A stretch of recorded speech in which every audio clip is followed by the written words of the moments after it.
Ratusan penari menari di sepanjang Jalan Ngurah Rai Singaraja Bali. Penampilan ini adalah bagian dari Festival Buleleng yang keempat. Ratusan penari dan seniman dari berbagai kelompok sanggar meriahkan pembukaan Festival Buleleng Selasa sore. Mereka menari di sepanjang Jalan Ngurah Rai Singaraja Bali. Puluhan penari ini menari joget bumbung untuk mengembalikan citra joget bumbung yang dinilai negatif. Pakem joget bumbung sendiri merupakan tarian pergaulan di Pulau Dewata. Kalau saya sih menarikannya seperti tari yang sesungguhnya sesuai dengan pakemnya saja. Tidak pernah nari yang namanya porno-porno seperti itu. Adik menilai selama ini joget dinilai negatif itu seperti apa? Senang nggak? Enggak, pastinya tidak senang.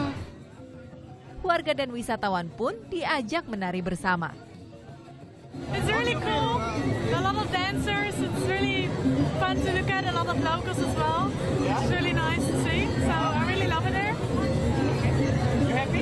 Yeah, I'm very happy. Festival Buleleng keempat ini digelar untuk menggali seni budaya Bali Utara yang mulai redup. Di masyarakat dan juga di media sosial bahwa joget ini dikatakan joget porno. Oleh karena itu kita sudah melakukan pembinaan di tingkat desa maupun di tingkat kecamatan bahwa joget khas Buleleng ini yang mempunyai etika dan sopan santun kita akan lakukan hari ini merupakan joget massal.